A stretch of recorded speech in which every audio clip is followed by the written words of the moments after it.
तो इस वीडियो में हम लोग डिस्कस करेंगे क्वाड्रेटिक इक्वेशन क्लास 10th, ठीक है ना, उसका एमसीक्यू क्वेश्चन। तो ये जो एमसीक्यू मैंने लिया है ये आर एस अग्रवाल का है। अगर आपके पास आर एस का बुक हो तो क्वाड्रेटिक इक्वेशन वाले चैप्टर के लास्ट में देखिएगा एमसीक्यू होगा वहां पे, और अगर नहीं भी है तो कोई प्रॉब्लम नहीं है, आप यहाँ से आराम से समझ सकते हैं। ये वीडियो बेसिक और स्टैंडर्ड दोनों के लिए है।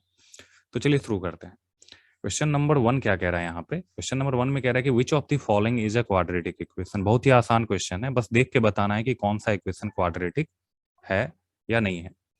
तो जैसे कि पहला वाला है, यहाँ पे x रूट के अंदर है, तो अगर वेरिएबल रूट के अंदर हो तो ये एक तरीका है पहचानने का, तो ये क्वाड्रेटिक इक्वेशन नहीं होगा।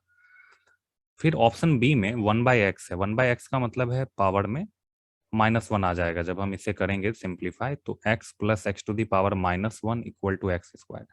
तो अगर वेरिएबल के पावर में नेगेटिव नंबर है तब भी क्वाड्रेटिक इक्वेशन नहीं होगा। यहाँ भी एक्स स्क्वायर को जब हम ऊपर करेंगे तो ये x square plus x to the power -2 equal to 5, यहाँ भी पावर निगेटिव आ गया, तो ये भी क्वाड्रेटिक इक्वेशन नहीं होगा। तो 3 अगर नहीं है तो 100% डी ही होगा। डी भी अभी देखने से स्टैंडर्ड फॉर्म के जैसा नहीं है, तो हम आरएचएस को भी सॉल्व करेंगे, सॉल्व करने के बाद एलएचएस में शिफ्ट कर लेंगे तो वो A x square plus B x plus C के फॉर्म में आ जाएगा। तो हम कह सकते हैं कि ऑप्शन नंबर डी जो है वो क्वाड्रेटिक इक्वेशन होगा। अब क्वेश्चन नंबर 2 देखते हैं। यहाँ पे कह रहा है which of the following is a quadratic equation. तो इसमें क्या है ना कि ना पावर में फ्रैक्शन है ना नेगेटिव नंबर है, लेकिन अभी भी ये स्टैंडर्ड फॉर्म में नहीं है। तो इसका मतलब है कि सबको सेपरेटली हमें सॉल्व करना होगा और सॉल्व करके पता लगाना होगा कि ये क्वाड्रेटिक इक्वेशन है या नहीं है। तो एक एक करके सबको सॉल्व करेंगे, और अगर प्रैक्टिस अगर आपकी अच्छी हो तो आप देख करके भी बता सकते हैं। तो पहले इसको सॉल्व करके मैं बताता हूँ कि कौन सा क्वाड्रेटिक है कौन सा नहीं है। जैसे सेकंड का ए, यहाँ पे लिखा हुआ है x square plus 1 equal to 2 minus x का होल स्क्वायर प्लस 3। तो इसको अगर हम सॉल्व करें तो x square plus 1 equal to 2 minus x का होल स्क्वायर है, ए माइनस बी का whole square. A minus B का होल स्क्वायर क्या होता है? ए स्क्वायर -2ab और -2ab और प्लस में बी स्क्वायर। ठीक है, तो अप्लाई करेंगे यहाँ पे। ए स्क्वायर यानी 2 का स्क्वायर 4 होता है, -2ab यानी कि 2 इंटू एक्स, और प्लस में बी स्क्वायर यानी कि एक्स स्क्वायर प्लस 3। तो L H S R H S दोनों में प्लस एक्स स्क्वायर है, कैंसिल, मतलब यहीं से पता चल गया कि क्वाड्रेटिक इक्वेशन नहीं होगा। क्वाड्रेटिक इक्वेशन होने के लिए कम से कम स्क्वायर वाला टर्म एक्स स्क्वायर वाला टर्म होना चाहिए। अब हम इसका सेकेंड वाला चेक करके देखते हैं। यहाँ पे लिखा हुआ है X cube minus x square equal to X minus 1 का whole cube. A minus B का होल क्यूब क्या होता है? A cube minus B cube -3ab bracket के अंदर ए माइनस बी। तो सॉल्व करते हैं। X cube minus x square equal to यहाँ पे ए क्यूब यानी कि X cube minus B cube मतलब 1 का क्यूब 1 ही होगा, -3ab यानी कि 3x और ब्रैकेट के अंदर ए माइनस बी यानी कि x माइनस 1। एक्स क्यूब से x cube cancel, minus x square equal to -1, और -3x से जब हम ब्रैकेट में मल्टीप्लाई करेंगे तो -3x स्क्वायर और प्लस में 3x होना चाहिए। सबको जब हम एलएचएस में शिफ्ट करेंगे तो ये इधर आके पॉजिटिव होगा, -3x square plus 3x square होगा, और 3x स्क्वायर में से 1x स्क्वायर को माइनस करेंगे तो 2x स्क्वायर होना चाहिए, प्लस 3x एलएचएस में जाके -3x -1, तो ये +1 इक्वल टू 0। तो ये स्टैंडर्ड फॉर्म में आ गया और ये क्वाड्रेटिक इक्वेशन है, चूंकि ये A x square plus B x plus C equal to 0 के फॉर्मेट का है। तो अगर ऑप्शन नंबर बी हमारा करेक्ट आ रहा है, अगर ऑप्शन नंबर बी हमारा करेक्ट आ रहा है, इसका मतलब है सी और डी चेक करने की आवश्यकता नहीं है। अगर बी वाला ऑप्शन भी सही नहीं होता तो हम सी को भी चेक करते, इसको भी सॉल्व करते पूरा L H S R H S को, और तब देखते कि क्वाड्रेटिक है कि नहीं है। तो सेकंड का ऑप्शन नंबर बी होगा। अब थर्ड में क्या कह रहा है कि which of the following is not a quadratic equation. यहाँ भी वही कह रहा है कि इसमें से कौन सा क्वाड्रेटिक इक्वेशन नहीं है। इसमें बहुत सारे बच्चे कंफ्यूज हो जाते हैं, उनको लगता है कि पूछ रहा है कि क्वाड्रेटिक इक्वेशन है, यहाँ पे नॉट लिखा हुआ है मतलब कौन सा नहीं है। यानी कि 3 क्वाड्रेटिक इक्वेशन है और इसमें से एक है जो क्वाड्रेटिक इक्वेशन नहीं है। तो जैसे कि इसका फर्स्ट ऑप्शन है -x स्क्वायर है, इसको अगर हम आरएचएस में शिफ्ट करते हैं तो प्लस एक्स स्क्वायर, यानी एक्स स्क्वायर वाला टर्म कैंसिल नहीं होना, मतलब ये तो क्वाड्रेटिक इक्वेशन है ही, यानी ये वाला ऑप्शन नहीं होगा। फिर सेकंड वाले को अगर हम सॉल्व करते हैं तो ये x प्लस 2 का whole square, x square plus में 4x और प्लस में 4 मिलना चाहिए, और आरएचएस में 2x स्क्वायर माइनस में 10। तो यहाँ भी जब हम एक्स स्क्वायर को आरएचएस में शिफ्ट करेंगे या 2x स्क्वायर को एलएचएस में, तो एक्स स्क्वायर कंप्लीटली कैंसिल नहीं होगा, और कंप्लीटली कैंसिल नहीं होगा मतलब ये भी क्वाड्रेटिक इक्वेशन है, तो ये वाला ऑप्शन भी आपका गलत है। फिर √2x² प्लस में 3 का होल स्क्वायर, और यहाँ पे लिखा हुआ है 2x² प्लस 6। एलएचएस को जब हम सॉल्व करेंगे तो ए स्क्वायर का मतलब है 2x², चूंकि √2 का स्क्वायर 2 होता है। फिर प्लस 2a भी करेंगे तो 3 2 जा 6 √2x, और प्लस 9 इक्वल टू आरएचएस में 2x² प्लस 6। तो 2x² से 2x² कैंसिल, एक्स स्क्वायर वाला टर्म कैंसिल ही हो गया, मतलब ये क्वाड्रेटिक इक्वेशन नहीं है। तो ऑप्शन नंबर सी आपका सही होना चाहिए। डी को हम चेक नहीं करेंगे, 100% वो क्वाड्रेटिक इक्वेशन नहीं होगा, मतलब 100% क्वाड्रेटिक इक्वेशन होगा, है ना, यही कंफ्यूजन में नहीं रहना है। यहाँ पे नॉट अ क्वाड्रेटिक इक्वेशन कह रहा है, तो जो ऑप्शन नंबर सी है ये क्वाड्रेटिक इक्वेशन नहीं है, इसीलिए ये वाला ऑप्शन सही है। अब फोर्थ नंबर देखते हैं। फोर्थ में कह रहा है कि if x equal to 3 is a solution of the equation 3x² plus k minus 1 into x plus 9 equal to 0, then k equal to क्या होगा। जब भी ऐसा क्वेश्चन पूछे सिंपली हम k की वैल्यू को x के प्लेस पे पुट कर देंगे, ठीक है ना। तो देखते हैं पुट करके k की वैल्यू क्या आती है। तो यहाँ पे 3x² लिखा हुआ है, यानी 3 इंटू 3 का स्क्वायर, और प्लस में k minus 1 into x, x के प्लेस पे क्या लिखेंगे 3 लिखेंगे, और प्लस 9 इक्वल टू 0। सॉल्व करेंगे, 3 का स्क्वायर 9 होना चाहिए, और 9 3 जा 27, प्लस में 3 के माइनस 3 प्लस 9 इक्वल टू 0। तो 3 के और 27 में से अगर हम 27 में से 3 को अगर हम माइनस करते हैं तो ये होना चाहिए 24, और 24 प्लस 9 क्या होना चाहिए 33 इक्वल टू 0। तो यहाँ से 3k इक्वल टू -33, तो k इक्वल टू -33/3 कैंसिल कर लेंगे तो माइनस में 11। तो फोर्थ का ऑप्शन नंबर बी होना चाहिए, -11। तो क्वेश्चन नंबर 5 देखते हैं।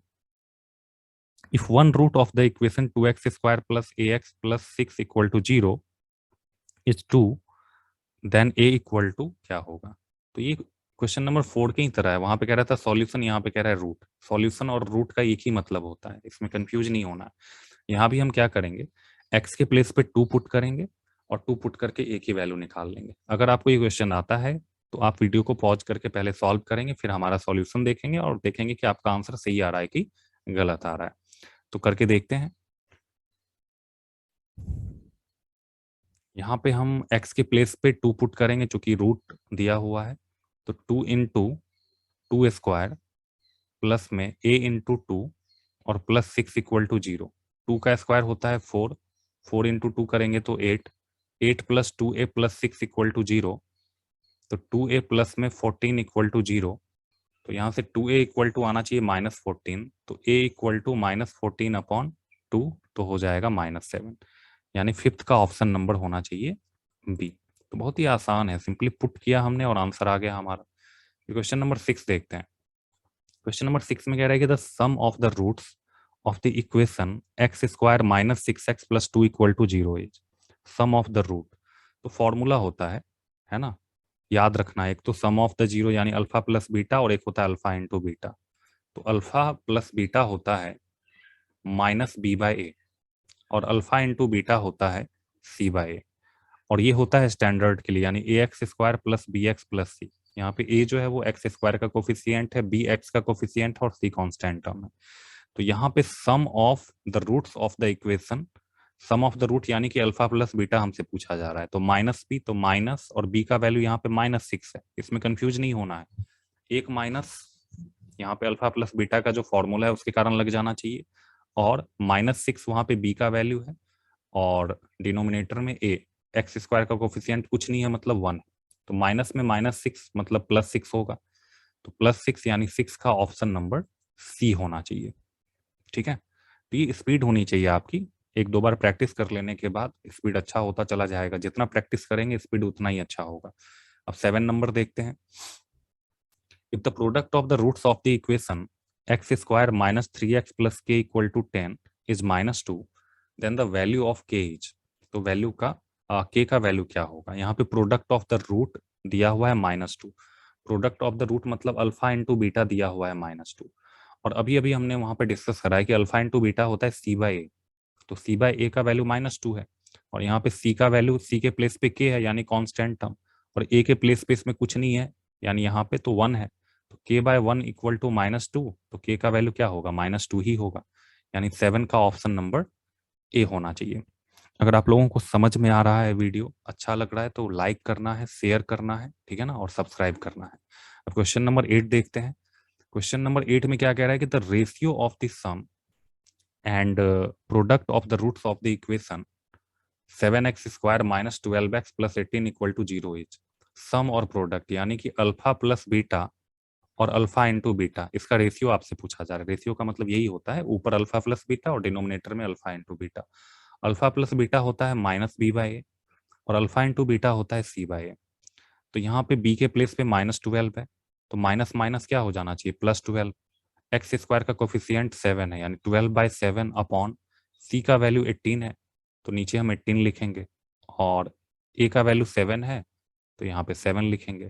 तो ये कैसे हो जाना चाहिए, इस तरीके से हो जाना चाहिए, 12/7 इंटू 7/18, ठीक है ना, a/b/c/d के फॉर्मेट में। 7 से 7 कैंसिल, 6 2 जा 12, 6 3 जा 18, तो 2/3 ऑप्शन में देखेंगे, 2/3 कहाँ है, ऑप्शन नंबर डी होना चाहिए, ठीक है। अब देखते हैं क्वेश्चन नंबर 9, ठीक है ना। क्वेश्चन नंबर 9 आपको बता दें, कोई भी चैप्टर करने से पहले उससे रिलेटेड जो फॉर्मूला है, जो कंसेप्ट है, उसको एक बार रिवाइज कर लेना है, ठीक है ना। अगर आपके पास RS बुक है तो उसमें अच्छे से बॉक्स बना करके फॉर्मूलाज दिए रहते हैं, आप वहां से भी रिवाइज कर सकते हैं। RD शर्मा में भी अलग से बना के दिया रहता है। अगर NCERT की बात करें तो चैप्टर के लास्ट में, लेकिन NCERT में सारा फॉर्मूला नहीं मिलता है, तो कोशिश कीजिएगा कि किसी भी साइड बुक से प्रैक्टिस करें। क्वेश्चन नंबर 10 देखते हैं। क्वेश्चन नंबर 10 में क्या कह रहा है कि if one root of 5x² + 13x + k = 0 be the reciprocal of the other root then the value of k is. इसमें देखिए क्या है कि एक अगर हम अल्फा मानते हैं तो दूसरा होना चाहिए बीटा, लेकिन यहाँ पे रेसिप्रोकल का यूज करेंगे, क्योंकि कह रहा है कि एक जीरो जो है दूसरे का रेसिप्रोकल है, तो अल्फा और दूसरा हम ले लेते हैं 1/अल्फा, ठीक है ना। और अल्फा इंटू बीटा, ये एक्चुअली अल्फा इंटू बीटा है, बीटा की जगह पे हमने 1/अल्फा लिखा है, क्योंकि यहाँ पे कह रहा है कि वन रूट जो है दूसरे का रेसिप्रोकल है, और हमसे के का वैल्यू पूछा जा रहा है। अल्फा इंटू बीटा होता क्या है, C/A होता है, तो यहाँ पे अल्फा इंटू 1/अल्फा, C के प्लेस पे के है, A के प्लेस पे 5 है, यानी कि के अपॉन क्या होना चाहिए, 5। अल्फा से अल्फा कैंसिल, LHS में 1 है, जब क्रॉस मल्टीप्लीकेशन करेंगे तो के का वैल्यू आना चाहिए 5। बस फॉर्मूला याद है, अप्लाई करना है, आंसर आ जाएगा। तो के का वैल्यू 5 यहाँ पे ऑप्शन नंबर डी में दिया गया है, तो 10 का होना चाहिए ऑप्शन नंबर डी। अब 11 नंबर देखते हैं।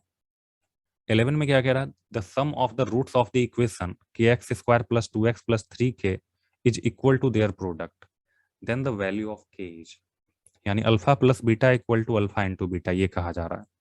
आपसे कहा जा रहा है कि अल्फा प्लस बीटा जो है वो अल्फा इंटू बीटा के इक्वल, तो अल्फा प्लस बीटा का मतलब होता है -b/a, तो यहाँ b के प्लेस पे 2 है और a के प्लेस पे k है, तो -2/k equal to alpha into beta. Alpha into beta क्या होता है, अल्फा इंटू बीटा होता है C/a, और अल्फा प्लस बीटा होता है -b/a। तो c का वैल्यू यहाँ पे 3k है, तो यहाँ पे 3k लिखेंगे और a के प्लेस पे k, ठीक है। तो k से k यहाँ कैंसिल, और क्रॉस मल्टीप्लीकेशन करेंगे तो 3k इक्वल टू -2, तो k इक्वल टू क्या हो जाना चाहिए, -2/3। तो 11 का ऑप्शन नंबर क्या होना चाहिए, डी, ठीक है। अब 12 नंबर देखते हैं। The roots of the quadratic equation are 5 and -2 then the equation is. Roots दिया हुआ है 5 और -2, आपसे इक्वेशन पूछा जा रहा है, तो ये भी फॉर्मूला होता है। अगर आपको अल्फा और बीटा यानी जीरोज मालूम हो, रूट्स मालूम हो, या फिर दो सॉल्यूशन मालूम हो, क्वाड्रेटिक इक्वेशन के कितने जीरोज होते हैं, 2 होते हैं, ठीक है ना, क्यूबिक है तो 3 होंगे। तो क्वाड्रेटिक के दो, अगर हम एक को अल्फा और एक को बीटा मान लें, तो क्वाड्रेटिक इक्वेशन के लिए जो फॉर्मूला होता है ये आप लोग याद कर लीजिएगा, ठीक है ना। इस पे भी क्वेश्चन आता है। अगर अल्फा और बीटा 2 जीरोज अगर दिए हुए हैं, अल्फा और बीटा अगर 2 जीरोज दिए हुए हैं, तो क्वाड्रेटिक इक्वेशन आपका होता है x² - x ब्रैकेट के अंदर अल्फा प्लस बीटा और प्लस में alpha into beta equal to 0, ठीक है ना। तो हमसे इक्वेशन पूछा जा रहा है, बस यही अप्लाई कर देंगे, तो क्या हो जाना चाहिए, x² - x ब्रैकेट के अंदर, यहाँ पे सम दिया हुआ है 6, ठीक है ना, और प्रोडक्ट भी 6 दिया हुआ है, तो यहाँ पे 6 लिखेंगे और अल्फा इंटू बीटा के प्लेस पे 6 लिखेंगे इक्वल टू 0। तो x square minus 6x plus 6 equal to 0।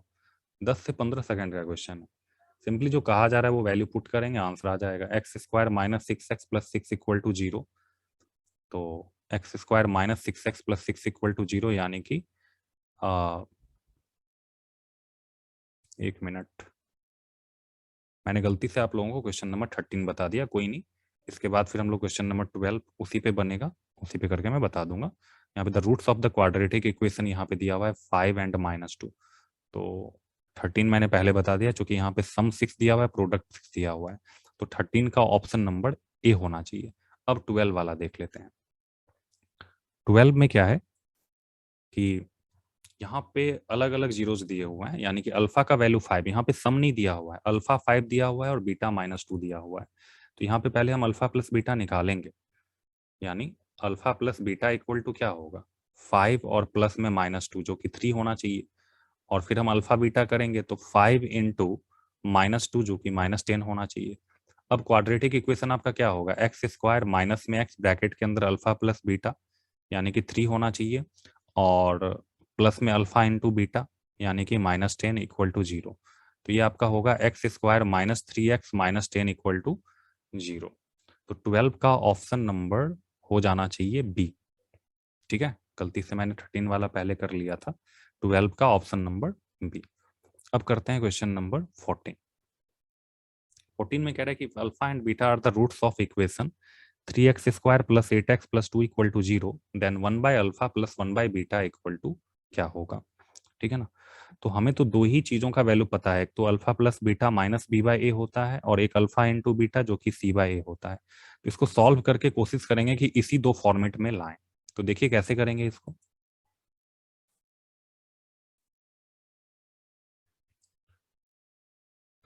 1 by alpha plus 1 by beta, जब हम एलसीएम लेंगे तो डिनोमिनेटर में अल्फा इंटू बीटा होना चाहिए, और न्यूमरेटर में यहाँ पे बीटा आ जाएगा, यहाँ पे अल्फा आ जाएगा। क्योंकि अल्फा से डिवाइड करेंगे, अल्फा से alpha cancel, beta beta into 1 beta, फिर इसी तरीके से बीटा से डिवाइड करेंगे अल्फा, अल्फा इंटू 1 तो अल्फा। तो ऊपर अल्फा प्लस बीटा है जो कि माइनस बी बाय ए होता है, नीचे अल्फा इंटू बीटा है जो कि सी बाय ए होता है। वैल्यू पुट कर देंगे। यहाँ पे देखिए बी के प्लेस पे 8 है तो -8 होगा, ए के प्लेस पे यानी एक्स स्क्वायर का कोफिशियंट 3 है तो यहाँ पे 3 लिखेंगे। डिनोमिनेटर में सी बाय ए यानी कि 2/3, तो ये होगा 8/3 इंटू 3 ऊपर और 2 नीचे, 3 से 3 कैंसिल और 2 4 जा 8, तो माइनस में 4, यानी 14 का ऑप्शन नंबर सी होना चाहिए। ठीक है, अब 15th नंबर देखते हैं। 15 में कह रहा है कि the roots of the equation A x square plus B x plus C equal to 0 will be reciprocal of each other if, इसमें से क्या होगा, A equal to B, B equal to C, C equal to A, none of this. तो जो कह रहा है वो हम अप्लाई करके देखेंगे कि कौन सा कंडीशन यहाँ पे होना चाहिए। ठीक है ना,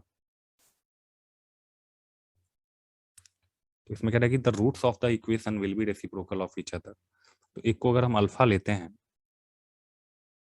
एक को अगर हम अल्फा लेते हैं तो दूसरा होगा 1 बाय अल्फा। तो अगर हम यहाँ पे अल्फा प्लस बीटा करें, अल्फा प्लस बीटा, तो वो होता है -b/a।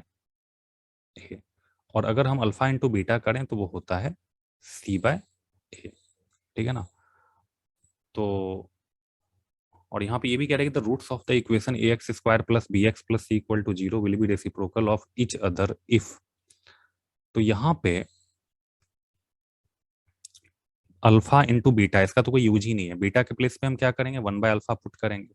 1 by alpha equal to C by a, alpha से अल्फा कैंसिल तो ये 1 हो गया, तो 1 equal to C by a. तो यहाँ से a equal to cross multiplication करेंगे तो ए इक्वल टू क्या आना चाहिए, सी आना चाहिए, है ना, ए इक्वल टू सी।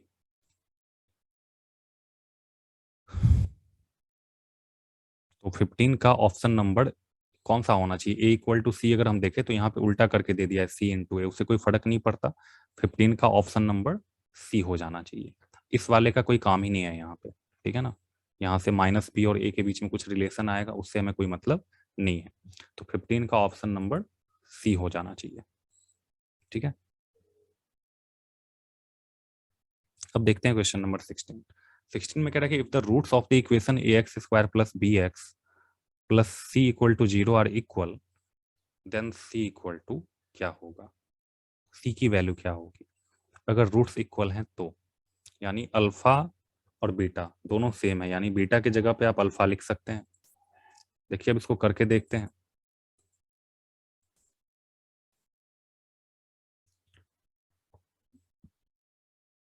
हमसे पूछा जा रहा है यहाँ पे कि अगर रूट्स इक्वल हैं तो c इक्वल टू क्या होगा।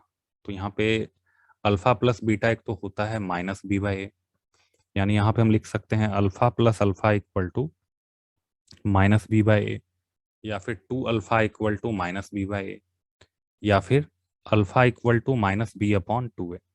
फिर इसी तरीके से जब हम अल्फा इंटू बीटा करेंगे तो वो सी बाय ए के इक्वल आना चाहिए। बीटा की जगह पे अल्फा पुट करते हैं तो alpha square equal to C by A होना चाहिए, है ना। और अल्फा का जो वैल्यू है यहाँ पे वो आया है minus B upon two a, यानी अगर हम यहाँ पे minus B by two a put करेंगे तो minus B by two a का whole square equal to C by a, solve करेंगे तो बी स्क्वायर अपॉन क्या होना चाहिए, four a square equal to C by a. Cross multiplication करेंगे तो क्रॉस मल्टीप्लीकेशन करेंगे तो c इक्वल टू क्या हो जाना चाहिए, c equal to b square upon four a square, और यहाँ a से मल्टीप्लाई करेंगे तो a से स्क्वायर कैंसिल, यानी कि बी स्क्वायर अपॉन क्या होना चाहिए, फोर ए। तो इसका ऑप्शन नंबर डी होना चाहिए, 16 का option number D, B square upon four A. देखते हैं क्वेश्चन नंबर 17।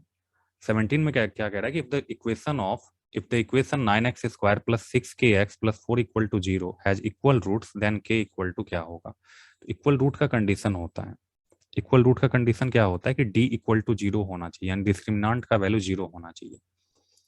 अगर यहाँ पे रियल एंड इक्वल कहता, रियल एंड अनइक्वल कहता तो d ग्रेटर देन 0 होता। रियल एंड इक्वल कह रहा है तो d इक्वल टू 0। अगर रूट डिफाइंड ही नहीं होता तो d लेस देन 0 होता। तो यहाँ पे हम क्या करेंगे, रियल एंड इक्वल की बात कर रहा है, यानी d इक्वल टू 0 को सॉल्व करेंगे। d का वैल्यू होता है b square minus four a c, तो b square minus four a c equal to 0। B के प्लेस पे हम यहाँ पे लिखेंगे 6k, तो 6k का स्क्वायर माइनस में 4, ए के प्लेस पे 9 और सी के प्लेस पे 4 इक्वल टू 0। 6k स्क्वायर यानी कि 36k स्क्वायर होना चाहिए, और इसको सॉल्व करेंगे, 9 4 जा 36, 36 4 जा 6 4 जा 24, 4 3 जा 12, तो 14 144 हो जाएगा इक्वल टू 0, यानी कि k square equal to 144 upon 36।